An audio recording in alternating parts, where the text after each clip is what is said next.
আর এই মুহূর্তে জোট প্রসঙ্গে বাংলায় জোট প্রসঙ্গে তৃণমূলের সঙ্গে জোট প্রসঙ্গেই মন্তব্য করলেন রাহুল গান্ধী। তিনি আশাবাদী বাংলায় তৃণমূল কংগ্রেসের সঙ্গে জোট নিয়ে এবং আসন্ন লোকসভা নির্বাচন তার আগেই লোকসভা নির্বাচনের আগেই জোট নিয়ে এখনো পর্যন্ত কোনো নিশ্চয়তা দেখা যায়নি। সেক্ষেত্রে আজকে বাংলায় তৃণমূলের সঙ্গে জোট প্রসঙ্গ নিয়েই মন্তব্য করলেন রাহুল গান্ধী এবং তিনি বলেছেন যে কিছু কিছু জায়গায় কিছু সমস্যা রয়েছে এবং সেই সমস্যাগুলোকে খুব দ্রুত সরিয়ে নিয়ে এই যে জোট সেই জোটের নিয়েই তিনি আশাবাদী। আজকে রাহুল গান্ধী তিনি এই যে কংগ্রেসের দ্বিতীয় পর্যায়ের ভারত জোড়ো ন্যায় যাত্রা শুরু হয়েছে তার মধ্যেখানে আজকে সাংবাদিকদের মুখোমুখি হয়েই জোট প্রসঙ্গে এই মন্তব্যই করেছেন, যেখানে তৃণমূলের সঙ্গে জোট নিয়ে আশাবাদী Rahul Gandhi.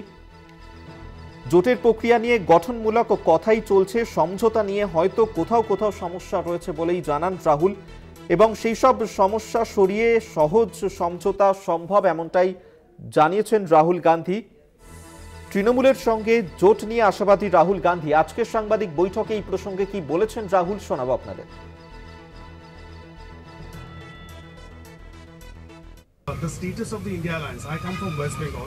There's a lot of curiosity about what is the status of discussions with the Trinamool Congress, and is there going to be an alliance between Congress and TMC, because you are entering West Bengal very soon. India alliance के जो processes हैं, discussions हैं, अच्छी तरह चल रहे हैं।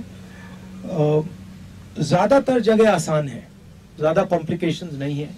एक दो जगह थोड़े ज़्यादा कॉम्प्लिकेटेड हैं, मगर मुझे लगता है कि काफ़ी आसानी से जो सीट शेयरिंग की बात है और बाकी चीज़ें हैं हम इनको रिजॉल्व कर लेंगे और काफ़ी अच्छा इंडिया अलायंस चुनाव लड़ेगा।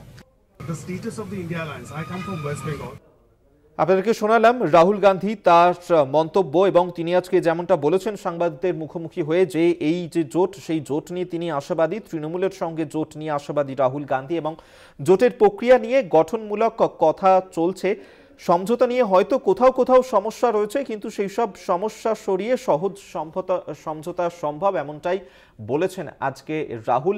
এবং আমরা জানি যে সামনেই যে লোকসভা নির্বাচন রয়েছে তার আগেই যে ইন্ডিয়া জোট এবং সেখানে বিজেপি বিরোধী এই জোট নিয়ে এখনো পর্যন্ত চূড়ান্ত আসন সমঝোতা কিছুই হয়নি এবং সেক্ষেত্রে তৃণমূলের সঙ্গে এই রাজ্যে যে আসন সমঝোতা তা নিয়ে একটা সমস্যা তৈরি হয়েছে, সেই নিয়েই আজ এই প্রসঙ্গ করেছেন তিনি। আমরা এই নিয়েই কথা বলবো। তৃণমূল সাংসদ শান্তনু সেন এই মুহূর্তে আমাদের সঙ্গে টেলিফোনে রয়েছেন। শান্তনুবাবু, আপনাকে স্বাগত জানাই কলকাতা টিভিতে। শান্তনুবাবু, আজকে রাহুল গান্ধী তিনি বলেছেন যে তৃণমূলের সঙ্গে জোট নিয়ে তিনি আশাবাদী, কিছু জায়গায় সমস্যা রয়েছে কিন্তু কথাবার্তার মাধ্যমে সেই সমস্যা খুব দ্রুত সমাধান করে যাবে, কি বলবেন?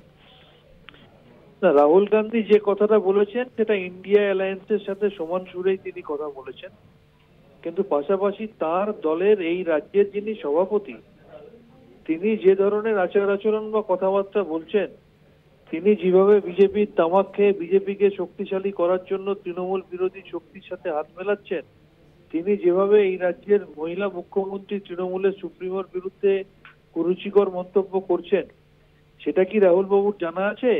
আমি রাহুল বাবুকে একটাই অনুরোধ করব, যদি আপনি যেটা মুখে বলেছেন সেটা কাজে করতে চান তাহলে সবার আগে আপনার এই রাজ্যের যিনি সভাপতির আসন অলংকৃত করে বসে থেকে এই রাজ্যে আপনার দলটাকে সুন্দর করে দিয়েছে, সবার আগে তাকে আপনি নিয়ন্ত্রণ করুন বা সবার আগে তাকে আপনি সরান, তাহলেই আমার মনে হয় সমস্যার অনেকটা সমাধান হয়ে যাবে।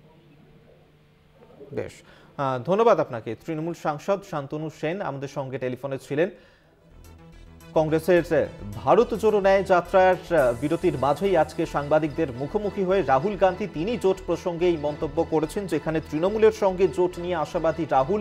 জোটের প্রক্রিয়া নিয়ে গঠনমূলক কথাই চলছে এমনটাই আজকে জানিয়েছেন রাহুল।